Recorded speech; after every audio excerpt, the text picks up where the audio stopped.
All right. Hello, everyone. My name is Dr. Renu Joshi. I'm an OB-GYN by profession, and we are here today to talk with Dr. Lukena Karkhanis. She is a board-certified physician in allergy as well as in internal medicine.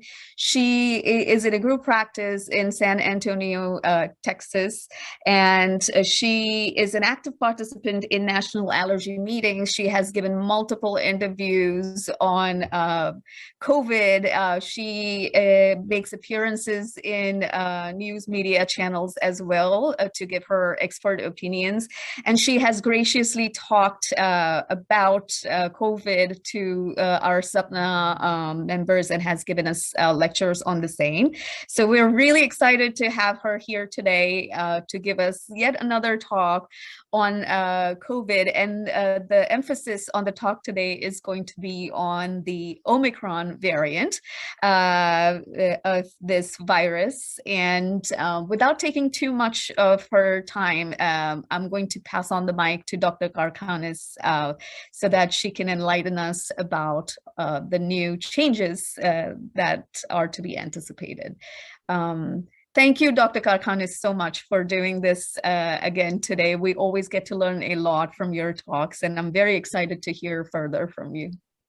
Thank you. Thank you. Thank you for having me. And it's great to kind of connect with everybody again.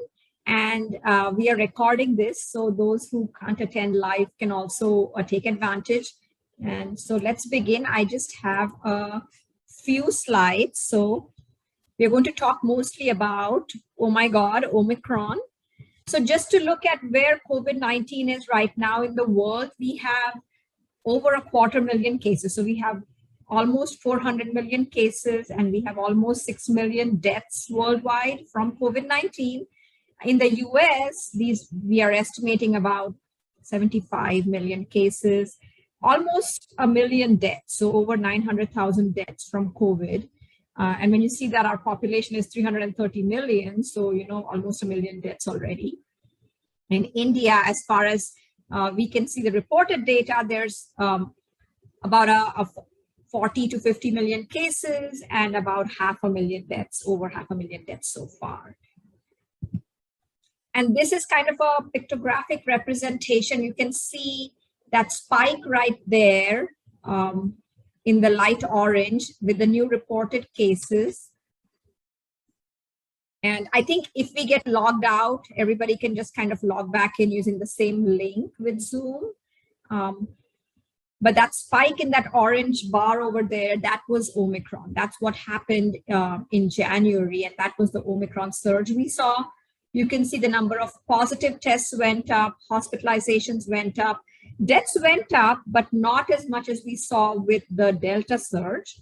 And on the right-hand side, you have the vaccination status, and this is US data.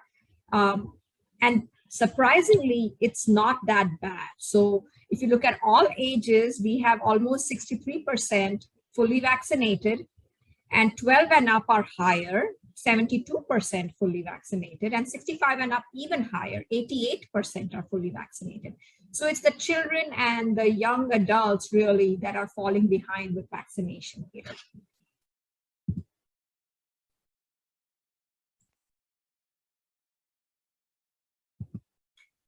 So if you look back at Omicron, it was in November that it was first detected. And on 26 November, the WHO designated that COVID-19 variant, it's B.1.1.529, which is Omicron, as a variant of concern. And to keep in mind, we always have variants being reported. And once they start going up in number beyond the other variants, then they become a variant of interest. And when they actually start affecting public health measures and local health and kind of the hospital systems, then they become a variant of concern. So this happened to Omicron very quickly. It was first reported from South Africa on 24th November, and in 2 days it was named a variant of concern. And since its identification, it has been reported in almost all the countries. And in the US, it has been found in almost all the states. So it's everywhere. And that's when we started seeing all these news articles popping up where Omicron hit all 50 states in less than a month. And it's spotted in every state, and what we know about it, what are the symptoms, and what's going on. So again, a little bit of reporting bias here, but these are the Omicron cases reported worldwide. These are the top 20 countries. And I think especially in a country like India, it's underreported, it's undertyped, under the strains. We just don't know what the prevalent strain is. But of the reported, UK and US definitely lead the world in terms of how many Omicron cases have been reported. And this has gone up even in the last week or so since I found this tabulation. So this rapid growth rate in Omicron, which kind of pushed out Delta, which was the other variant of concern before Omicron, it is believed to be a result of increased transmissibility and the ability to evade immunity conferred by past infection or vaccination. So it has more transmissibility and better immune evasion tactics. And data from our in vitro experiments, so lab investigations, and in vivo, so epidemiologic investigations, suggest that immune evasion has a greater role than transmissibility. Because immunity conferred by prior infection or vaccination is reduced compared to Delta. It's not completely overcome, but it is reduced, and that's why it's spreading. And the genome of this Omicron variant has more than 30 mutations just in that spike protein. The spike protein is important because that's what helps the virus spread from cell to cell and host to host. And that's what our vaccines target, and that's what our monoclonal antibodies target. So the more mutations you have there, the harder it is going to be to get pharmacological efficacy from our vaccines and our antibodies. And out of these 30, at least 15 are in that receptor binding domain of the spike protein. That is the main target of all neutralizing antibodies, the ones that our body makes in response to vaccination, and the ones that the monoclonal antibodies target. Also, there is a little bit of trouble with testing because there are reports that that S-gene, which is the target of many PCR tests, often because of mutations, you find S-gene target failure and you get a negative PCR test. And then that person that's testing is maybe falsely reassured, does not quarantine, and the Omicron variant might have spread. In some ways, this is what the virus wants, right? It wants to spread easily. The virus is mutating all the time. It's the mutations that will confer a survival advantage that will grow or explode in the host population. And Omicron seems to be kind of the lucky hit that the virus got, where this particular variant just had the perfect mutations to just make people sick, but not too sick, maybe test false negative, and in spite of vaccination and previous infections, still get a little sick.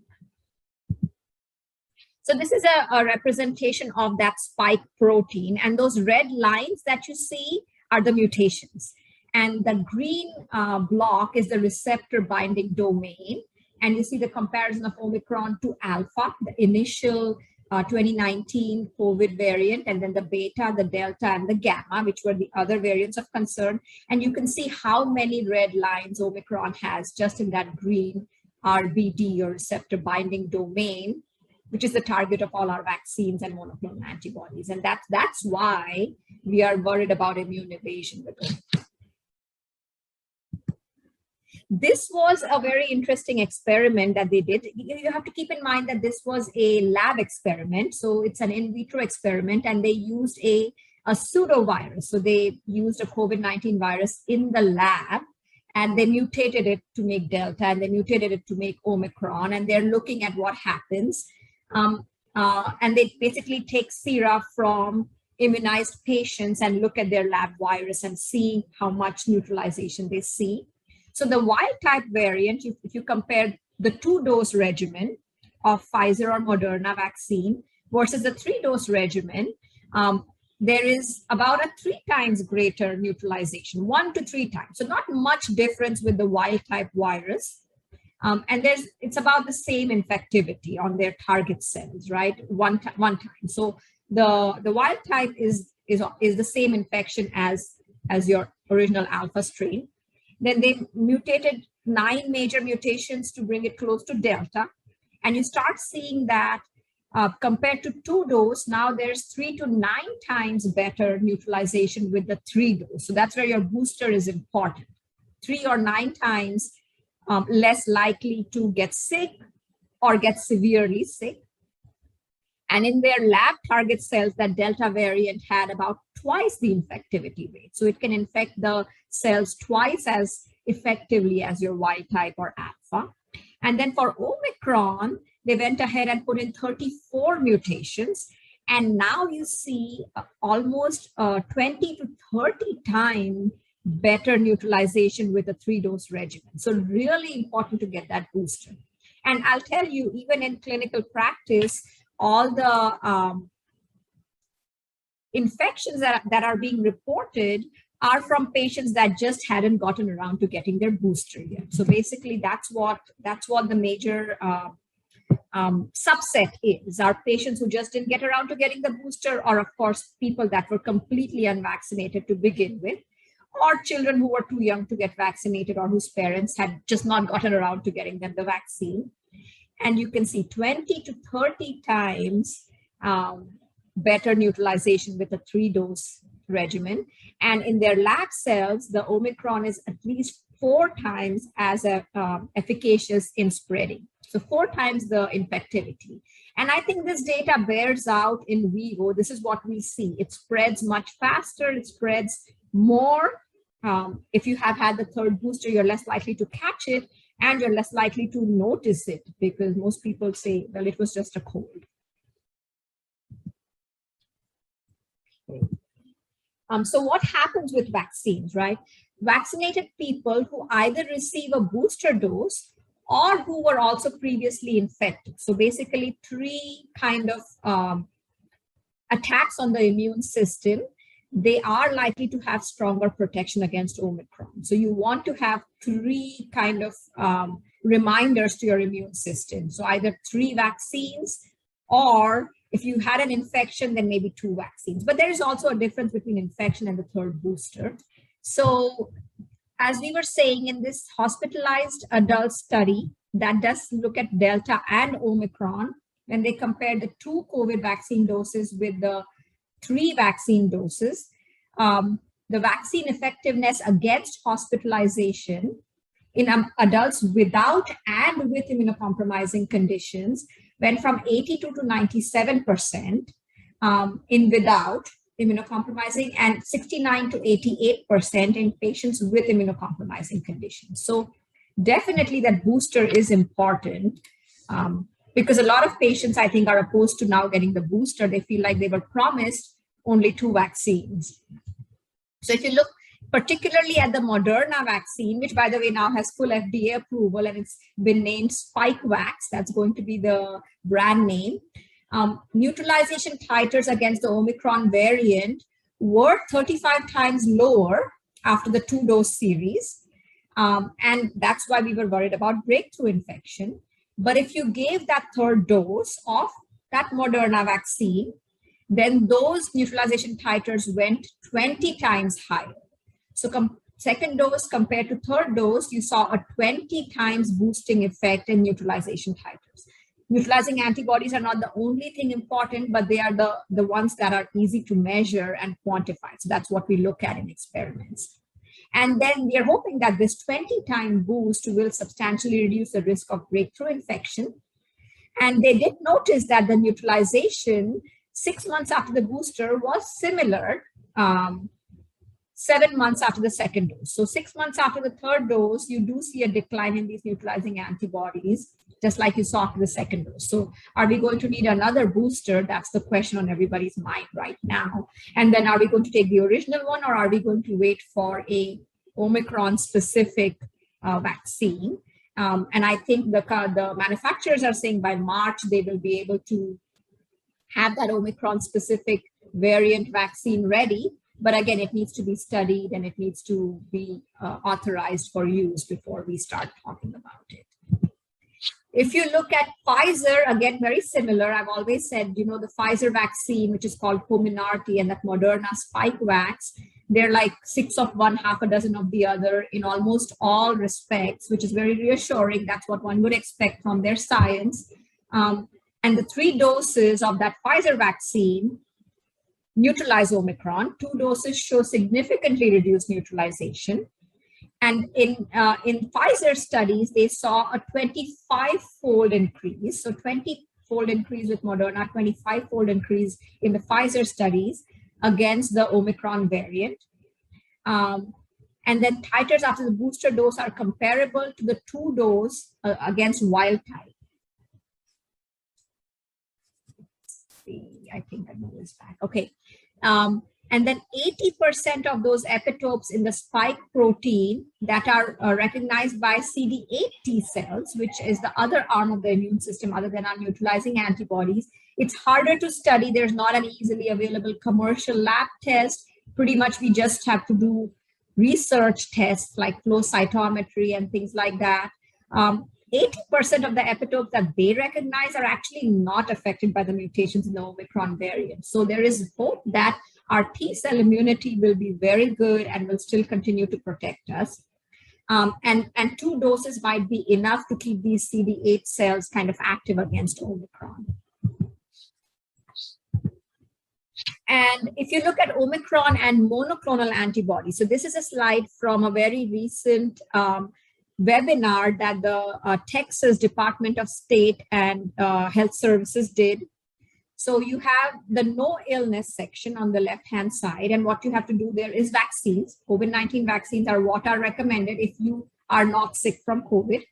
And then you have the monoclonal antibodies for pre-exposure prophylaxis. So this is the one that's been called Evusheld, and it's a combination of 2 different monoclonal antibodies made by AstraZeneca. And these 2 monoclonal antibodies target different areas of the spike protein. So they're given one after the other in one setting. They are being offered only to high-risk patients right now because they are scarce in amount. So AstraZeneca is making small amounts and distributing them to all the states, and the states are then kind of deciding who it goes to. So in Texas, it's mainly the big hospital systems, and then some of the cities have set up consortiums to get these out to their high-risk patients.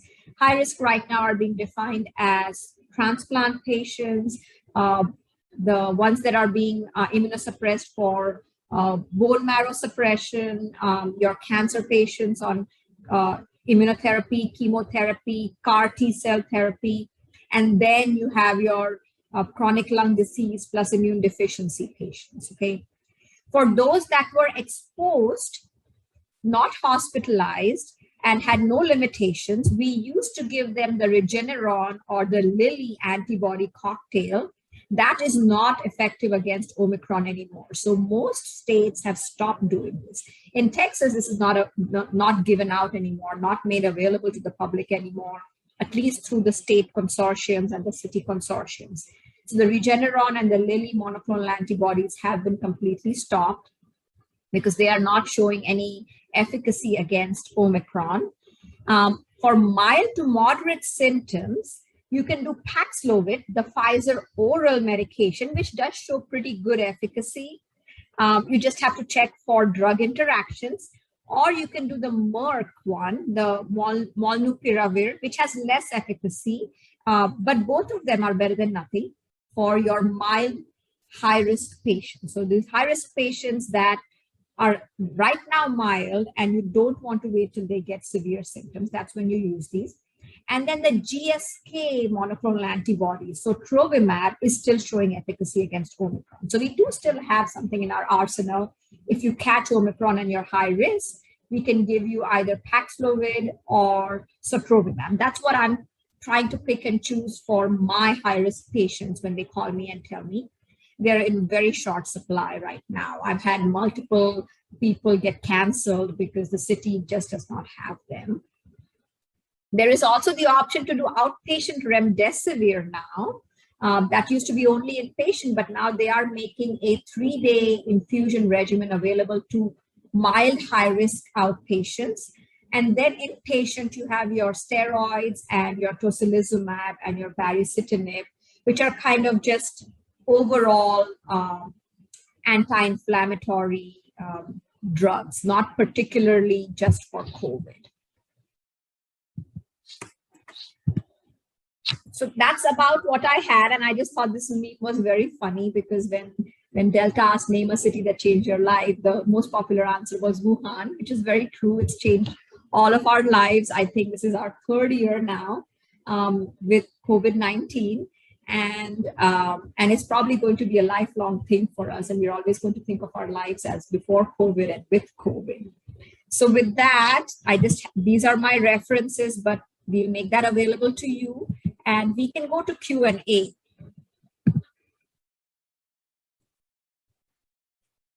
I think there were a couple of things in the chat.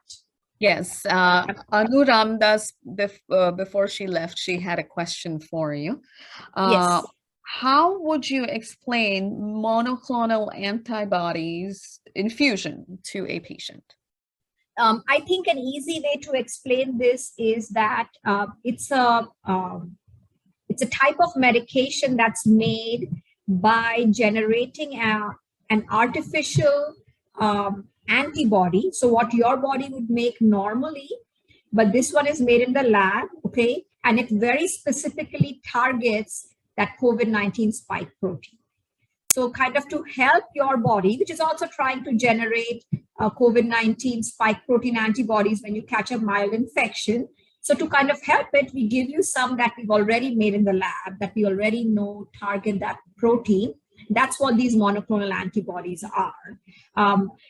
For those of us that do infusions for other monoclonal antibodies, right, they are used in GI conditions, they are used in rheumatologic conditions, they are used in asthma and eczema and other immunologic conditions. That's what I tell my patients. Just as we have this particular injection that targets your cells that trigger your asthma, we have this other one that targets COVID-19. So it's basically what's called a biologic, and it's basically an artificially made antibody that we know targets that spike protein. So it's just to help your body that's also trying to make its own spike proteins. I see. And then now Deepa has a question. If immunocompromised patients already had Omicron, any role of giving Evusheld for further protection?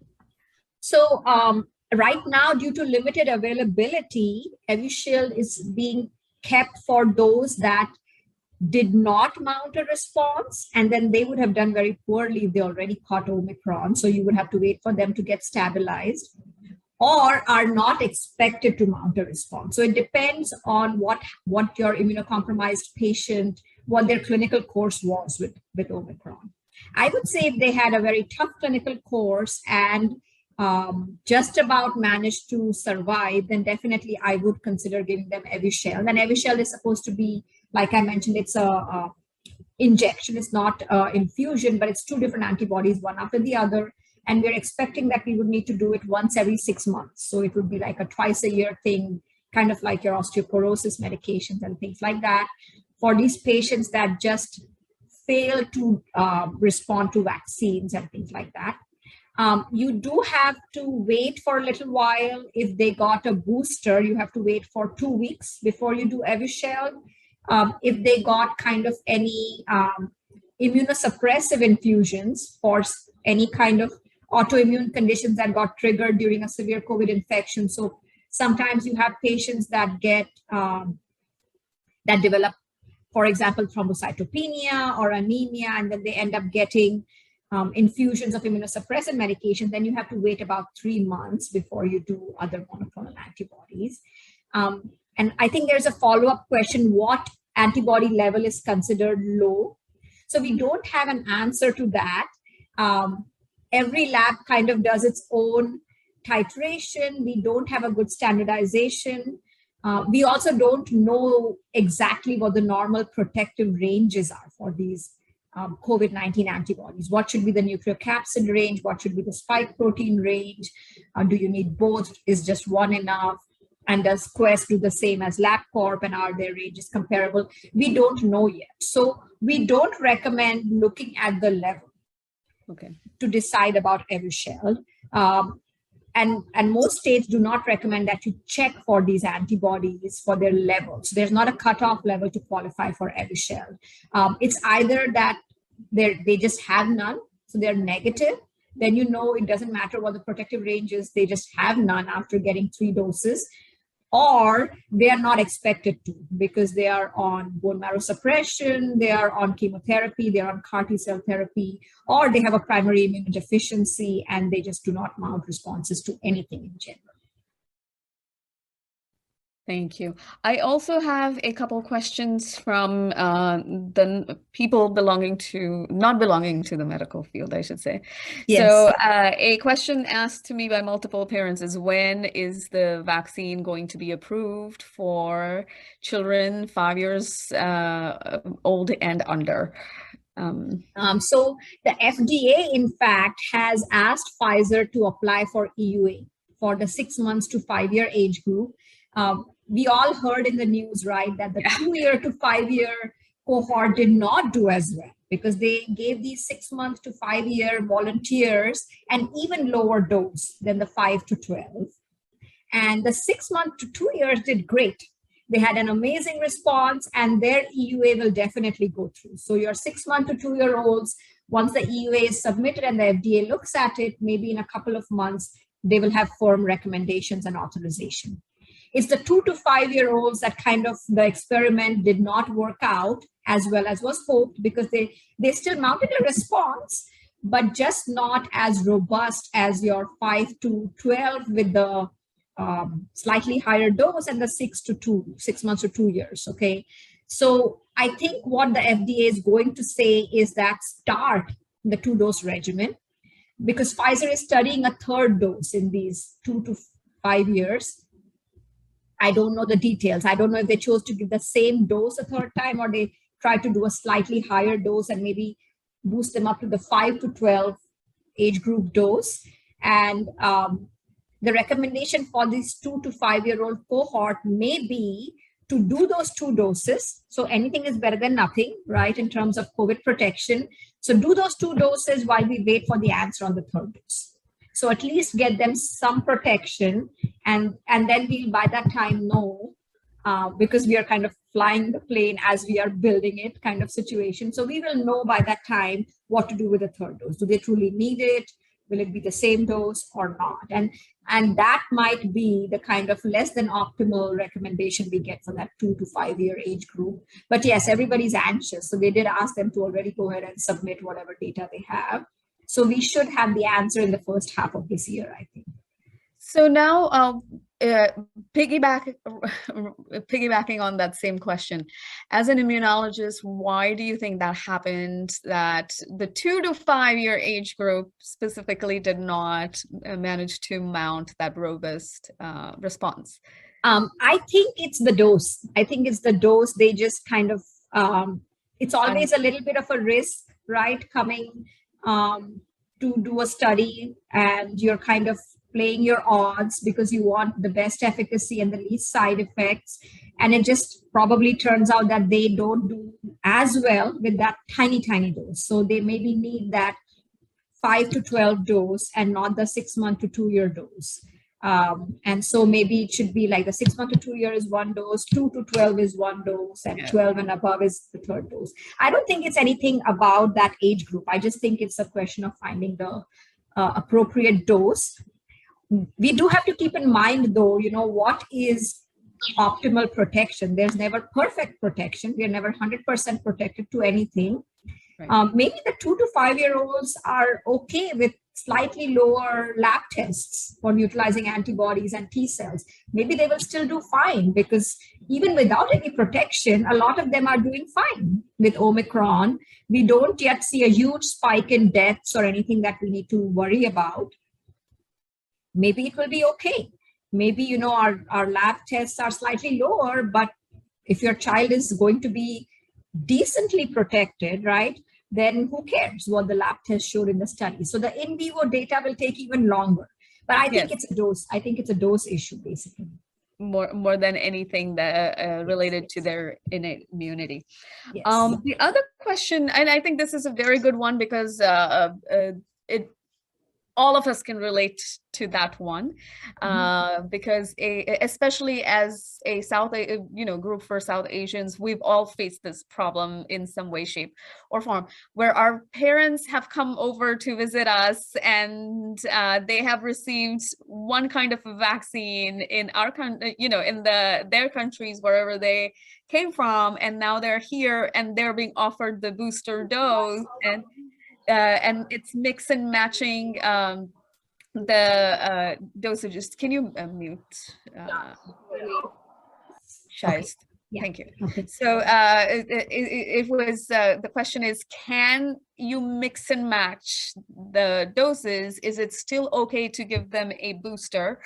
And will it still work? That was one part of it. And the second part of it was, should I give them a entire dose of either Moderna or Pfizer? Can I do the whole vaccination process all over again, because they launch better responses as compared to whatever the vaccine is in our countries? So those were the two questions asked. So the answer to part one is yes, you can mix and match. And we've kind of always suspected that you will be able to mix and match. We mix and match for all our vaccines. We get a different brand of flu vaccine every year, and we get different kind of whatever's available at the pediatrician's office for our regular vaccinations, right? Because ultimately the immune system sees spike protein, right? Whether it comes from your mRNA from Pfizer or your mRNA from Moderna or your adenovirus vector DNA from your Johnson & Johnson or AstraZeneca, or the killed virus from Covaxin, right? Ultimately, it sees spike protein, it mounts a response. So it should not matter where it came from. So you can definitely mix and match. And some studies actually showed, at least in vitro, that you get a very robust response when you mix and match, because there might be slight differences in what the spike protein looks like. And so the body kind of mounts an even more robust response. And then as far as people who've traveled here and gotten a non-mRNA vaccine, I would definitely recommend that we revaccinate them with a mRNA vaccine. So worldwide data is showing that the mRNA vaccines are very highly efficacious as compared to the other types of vaccines. And I definitely have been recommending that we revaccinate all these visitors, as long as it's been 6 months since their previous vaccination. And should we give them 1 dose or should we give them 2 doses? The recommendation that I give out is give them the first dose and see how they do, right?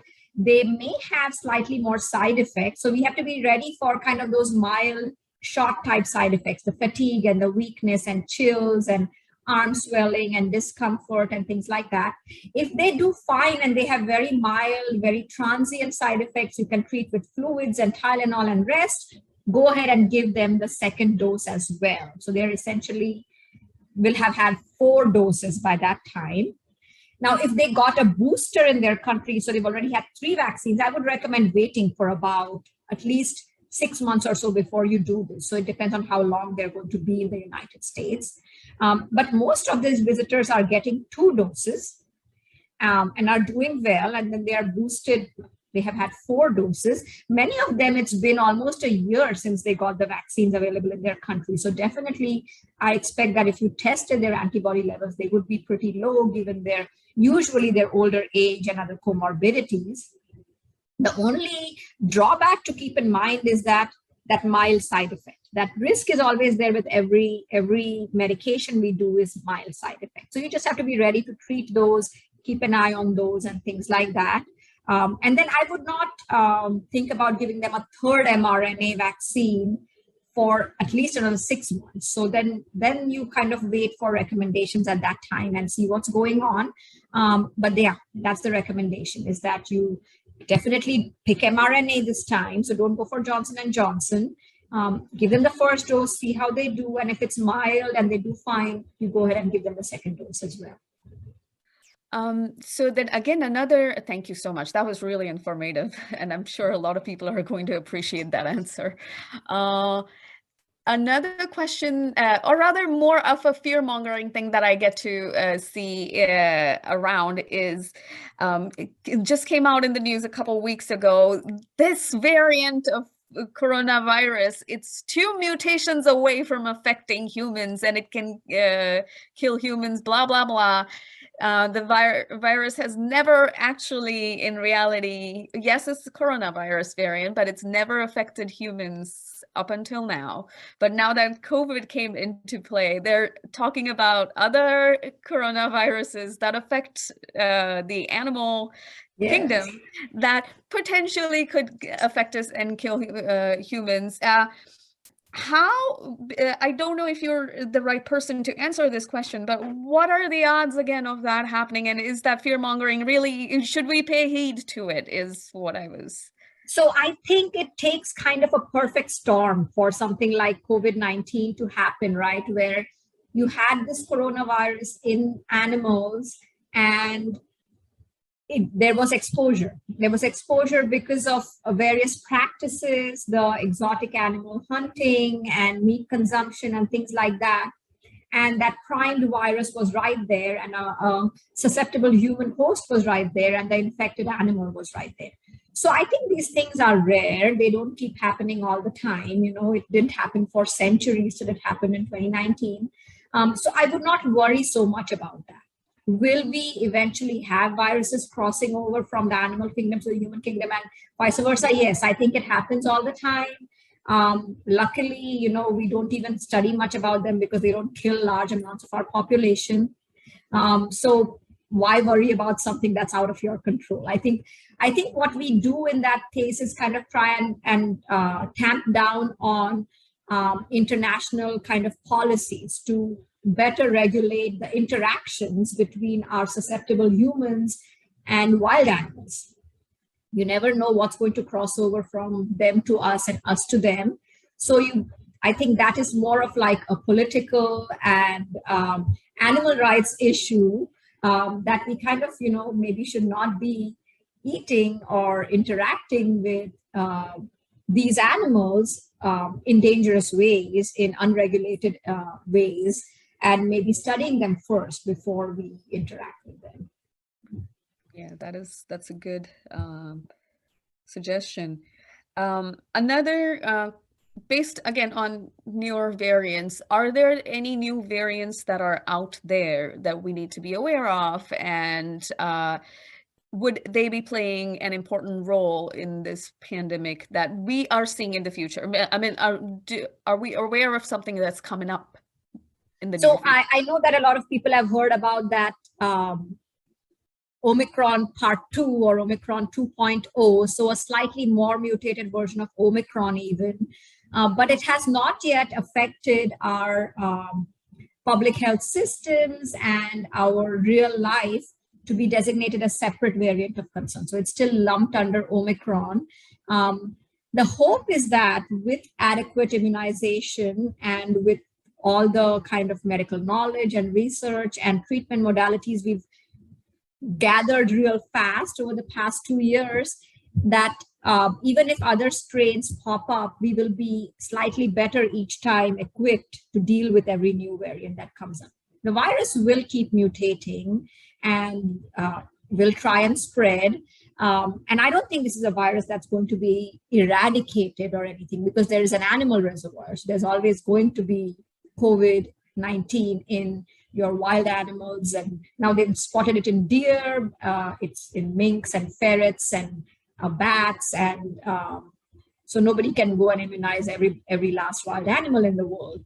So it will never be eradicated. So we are always going to live with it to some extent, but the hope is that, you know, we will get to a point where even if we can't completely go back to our pre-pandemic lifestyle, we will still not be so much hampered. We will have some way to protect our young ones and our old ones and allow the young adults to be, you know, productive members of society, go out and work and interact and things like that. I think we have to wait and see. So we've already reached O in the Greek alphabets. We have to wait and see what comes up next. I'm sure there will be newer variants, but I'm hoping that they will not reach the point of concern too often. Thank you. I think I finished the list of my questions over here. Does anyone else have any So questions? I see a question from Sudha in the chat. Will there be a recommendation for booster dose for the 5 to 12 age group coming soon? I think yes. I think the way things have been going, yes, we will probably have to boost our 5 to 12-year-olds about 5 to 6 months from their second dose. And the doses were available in November. So the ones that got it November, December, they're coming up on the 6-month mark now in a couple of months. So by that time, we will know whether we have a Omicron specific authorized booster, or if we should just go ahead and give them the original Pfizer one that they have gotten so far. But the way things are going, I think, yes, everybody will be getting a booster pretty quickly. We are waiting to see what the FDA says for our immunocompromised 18 and above, whether they should get a fourth dose now. They initially had said most likely, and then they got Evusheld, and then they are now studying it. So we're still awaiting the final answer. I've had numerous immunodeficiency patients kind of calling me every week saying, should I do it? What should I do? And so we are still waiting to see what FDA. I've just for now said, hold on. As soon as I hear back next week, I will get back to you because I'm not yet sure that I should give them the fourth dose or should I just give them Evusheld.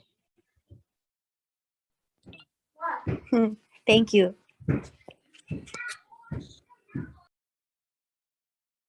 And then there's a question from Shaista about elderly and high risk who got the booster in September and October and coming towards 6 months. Any recommendation for another booster? So yeah, so we are waiting to see what to do for these elderly and high risk.